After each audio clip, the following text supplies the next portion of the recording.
Hello, I'm Blair Bathory, and this is the Something Scary podcast, your weekly dose of horror from around the world. We welcome all voices and cultures because we believe fear is a universal language that everyone understands. It's Black History Month, and here at Something Scary, we are thrilled to feature and uplift the voices of talented Black writers in our horror community. Make sure you listen each week in February to hear tales from these amazing writers.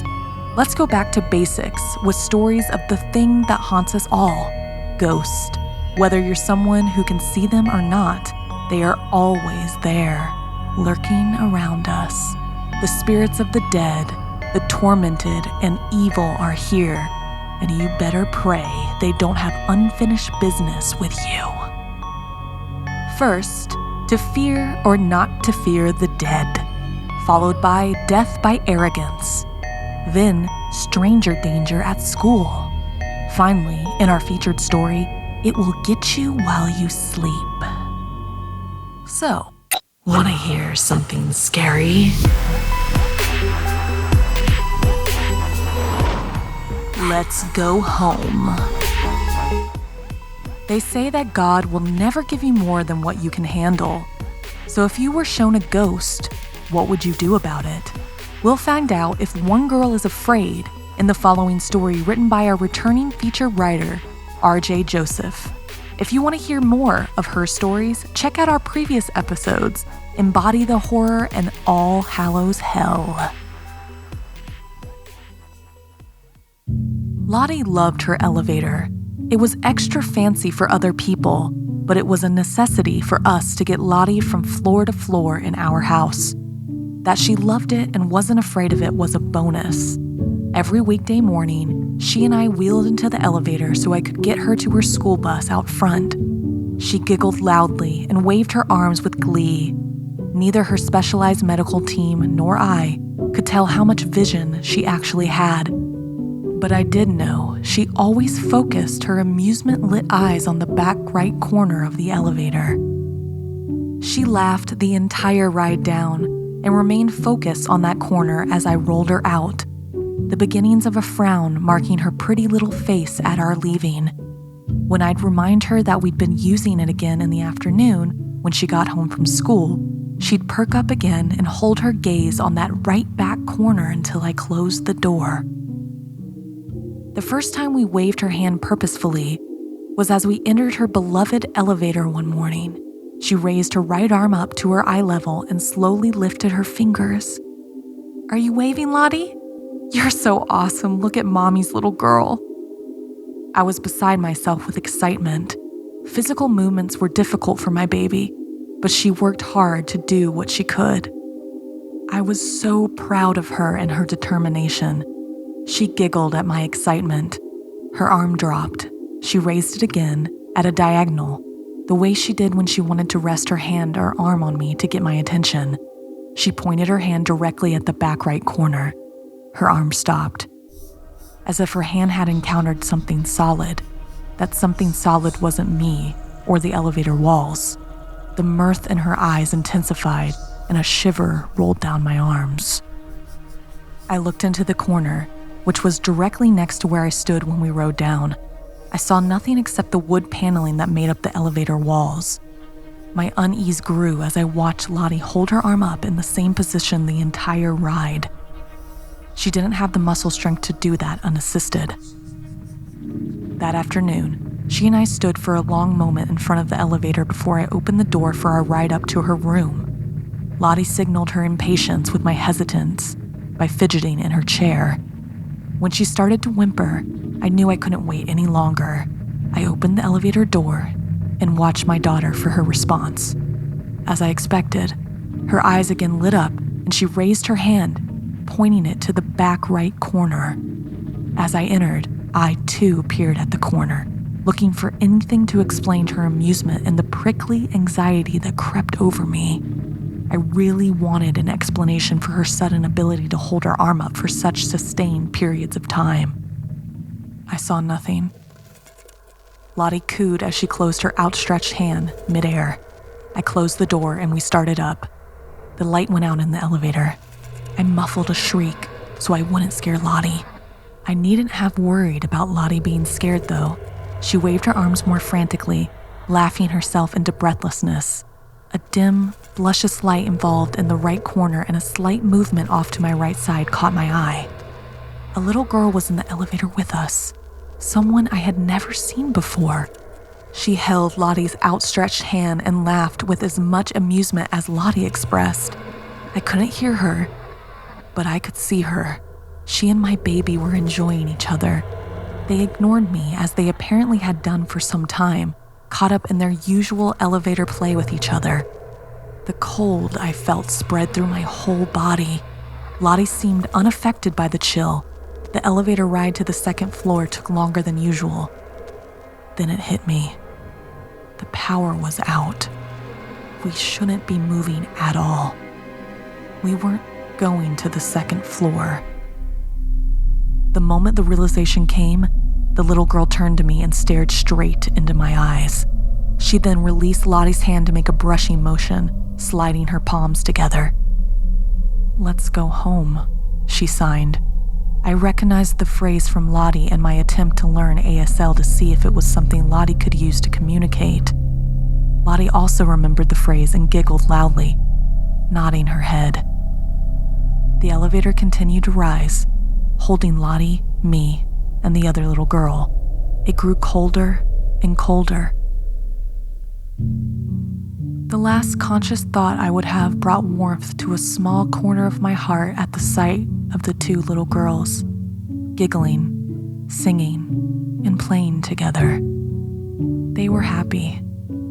We were going home. Do you believe some people have the ability to see spirits that could potentially be walking among us?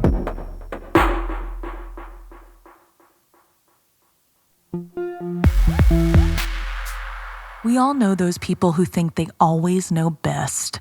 Sometimes they do, and sometimes that mentality is what gets them in trouble, like in this story inspired by Onyx Spade.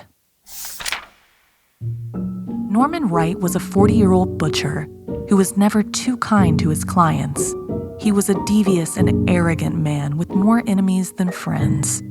In the peaceful community of Harlow Valley, Jamaica, where he lived, a local man, Hubert Grimm, had passed away a few months back. Even since his death, strange reports of a cow-like creature with blazing red eyes sitting in the middle of the road at night started pouring in. Residents warned each other from going out past midnight. They said it was a demon cow. But Norman, who was used to dealing with cow carcasses and being the pompous man he was, did not heed the warnings. It was a cold Saturday. He had just finished butchering some beef and was walking home a little after 1 a.m. The air was frigid and the night was pitch black. The pothole-filled country road was illuminated by a single street light. Norman neared a corner where a rusty trailer sat. To the left was an old wooden house surrounded by a fence. Both places were owned by Hubert Grimm, the dead man. Norman got an eerie feeling as he approached the trailer, but ignored it and put on a brave facade to hide his fear. He hurriedly turned the corner when he stopped dead in his tracks. Shrouded by the thick bushes at the roadside was what looked like a cow, a big black and white spotted bovine sitting down just beyond the light in the dark, seemingly watching him from the shadows. Norman tried scaring the animal off with loud sounds, but it didn't move, remaining as still as a statue. Norman continued his walk when all of a sudden, he heard the clanking of chains, the sound instilling a paralyzing fear in him. He heard the sound earlier and brushed it off as just the wind. He stared at the beast as it stood on all four legs. What he thought to be a cow stepped into the orange-yellow light, and his heart plummeted. The creature had the body of a cow and the head of a goat. Its hind legs were those of a horse. Its right front leg was that of a goat, and the last one was from a human being. It It had blazing, fiery eyes and smoke coming from its nostrils with a long tail that curled under its back. Completing its horrid look was a thick, long chain that dragged along the floor as it strutted in his direction. Norman was so shocked he could not move a muscle. The cow-like thing stopped halfway and dragged its hooves across the ground, preparing to charge. Norman didn't wait and sped off back into the winding road, trying his best to avoid the potholes. The beast let out a hellish guttural sound that chilled him to the bone. Norman ran as fast as he could and slammed straight into someone, one of the elders of the community. They stared at each other briefly, then looked at the supernatural creature charging at them. The old man took out a whip and hit the air. It cracked and the beast halted instantaneously. It was afraid of the whip. The man bravely walked to the beast and flogged it 3 times with the whip. The creature let out a loud screech and disappeared, not before throwing each man a death glare. When the old man helped Norman up, he explained that what came across was a rolling calf, a shapeshifter, a duppy. A rolling calf was a person who was wicked and dishonest while they were alive. He explained that after these people die, they are said to resurrect and take form of an animal that roams at night, seeking out its next victim. Norman and the man waited till morning to return to his wife and children. Norman shared the tale with his family, and they were so thankful he was okay. His wife scolded him for being so brash, suggesting he be more cordial with his customers. Months later, Norman stayed at work again until well after midnight. He knew the townspeople were right about the demon cow spirit, but he figured lighting doesn't strike in the same place twice, yet once again came across the calf with glaring, blood-red eyes. But this time, the old man who previously saved him was nowhere to be found. And this time, Norman would not live to tell the tale. The furious rolling calf charged at Norman. The last thing he saw was piercing red eyes and smoke coming from the nostrils of the goat's head attached to the cow's body. And the last thing he heard was the terrifying sound of the chain swinging from the calf's neck. Are you brazen enough to face a demon cow spirit? Or would you have been the person to stay in after midnight? Have you ever come face to face with an evil apparition? If you have, send us your story by emailing somethingscary@snarled.com.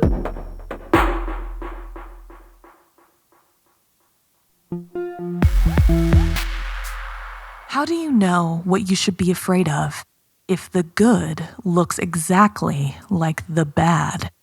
As in this story, inspired by Ayana.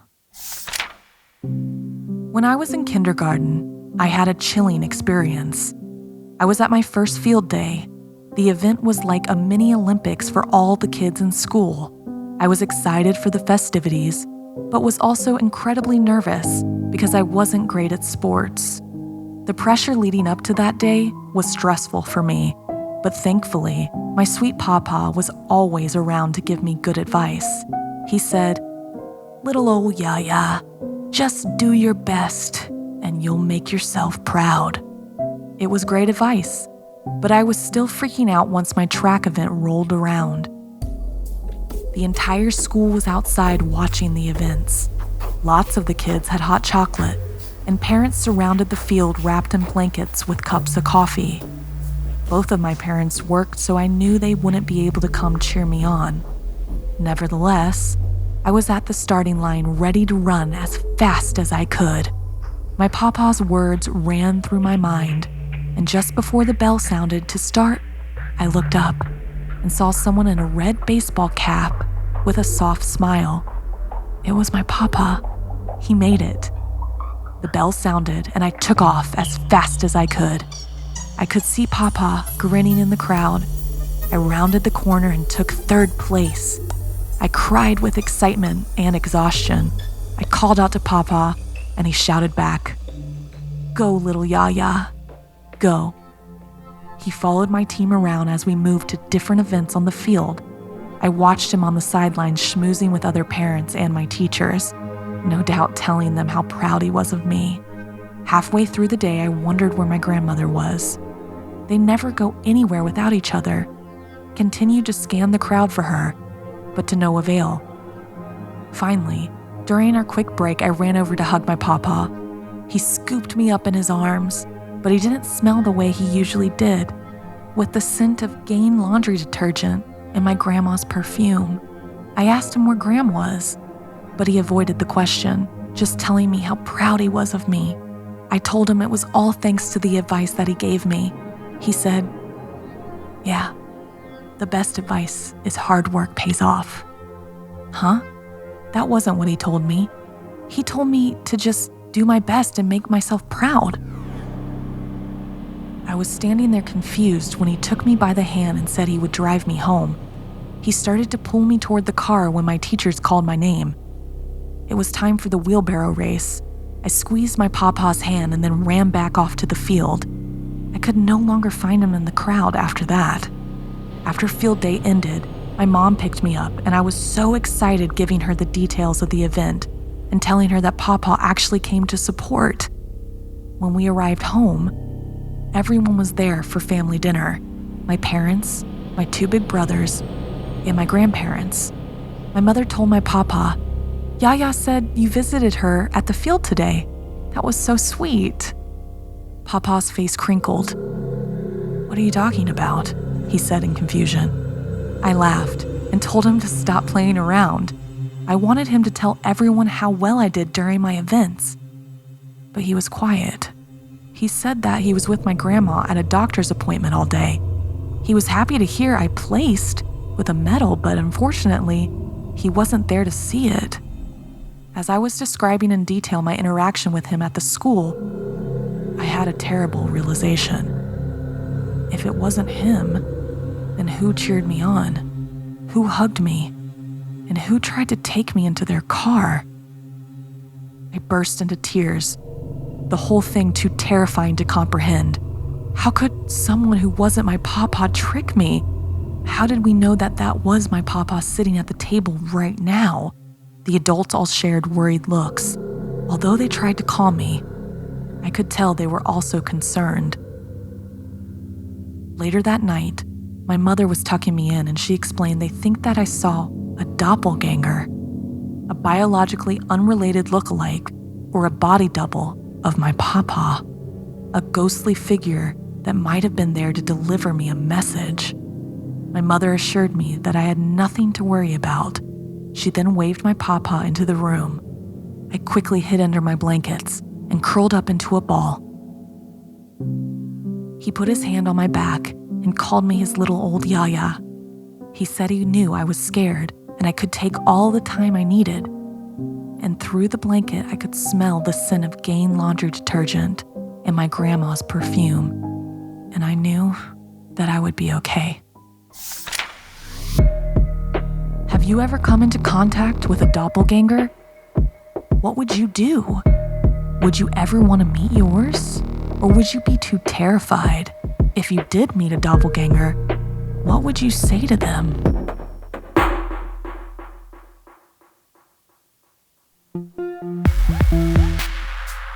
If you'd like to support Something Scary and everything we do, join our Patreon at patreon.com/snarled.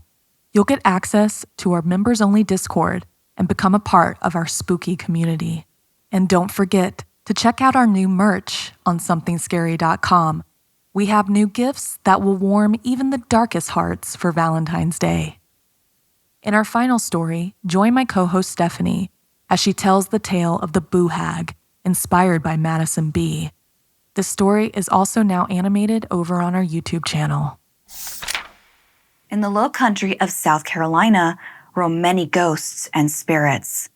There are numerous ways to protect yourself from those with cruel intentions. But it's difficult to do that when you're the one who invited them in the first place. I spent most of middle school locked in my bedroom with music blaring. My loving home had turned into a battlefield. With my mom and dad arguing nonstop, I was so grateful when my grandma decided to move to South Carolina and live right next door to my parents. My escape to her house felt like a dream. The first thing she did when she moved in was to paint the front door and the ceilings a haint blue. Haint is a Southern or Gula variation meaning hunt. The blue color confuses evil spirits into thinking they're seeing sky or water and causing them to pass right over a house. Grandma always had cool stories like that to share. I would go to her house after school and she would welcome me with hugs and my favorite snacks. She'd tell me stories from when she was young, and afterwards we would watch TV together before I was sent home. During one particular bad night at my house, I snuck over to my grandma's to stay the night. She was sound asleep and I didn't want to wake her, so I tiptoed into her guest bedroom and crawled into bed. I tried to sleep but kept tossing and turning. I didn't know if it was because I wasn't used to the quietness or if it was just because I was sleeping in an unfamiliar bed. But either way, something felt strange. I didn't like the closet door that was just the opposite of the bed. It was a small door, barely even noticeable, given that the colors of the door matched the wall. It was filled with old clothes from my grandmother's youth. Just as I was about to fall asleep, I heard the closet door creak. My head popped off the pillow. I thought maybe it was just the clothes pressing against the door, but then I heard the handle turn. I flipped on my bedside lamp and I froze. The closet door was now wide open. Seeing that some clothes had fallen off the hangers, I realized I made a big deal out of nothing. With a shaky hand, I turned off the lamp, and that's when I noticed. Against the moonlight, I could make out the shadowy outline of a person. They looked like they were hunched over in the door frame. I tried to turn the light back on, but I was frozen. I watched as a red, skeletal figure stalked towards me. As it lurked over me, I could see it had no real face or features. When it climbed on top of me, in my mind, I was clawing, kicking, and screaming, but the truth was, I couldn't move a muscle. It leaned over me and we were face to face. Summoning all my energy, I opened my mouth and let out a shriek so loud it pierced my eardrums, but the creature just opened its mouth and took in my scream, drinking up all of my breath. I felt life start to drain from my body. I could barely keep my eyes open, and then suddenly, the room lights flipped on. I gasped for air and began coughing. My grandma ran to my side and held me as I wept in her arms. As soon as my mother discovered I was not in my room, Grandma had checked in to see if I was hiding in one of her rooms. I was too upset to even tell her what had happened. I wasn't even sure if it was real. I slept in bed with her the rest of the night. Morning finally came, and after a long rest, I was able to tell her what I saw. Her gentle, warm face went pale and cold. "It was the boo hag," she said, lowering her voice. She continues saying that some call it a haint. It's an evil spirit manifested over many years. They attack people at night, choking them and taking over their bodies by stealing their breath. "It's my fault it attacked you," she said. Shaking her head, she never thought to paint the closet doors the color haint. I told her no, I was the one who snuck in without asking.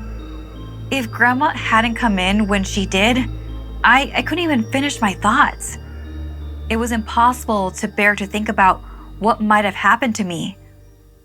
That evening, I helped Grandma paint all of the doors inside the house. It made me feel safer, but it still doesn't protect me from my memories of that terrible night.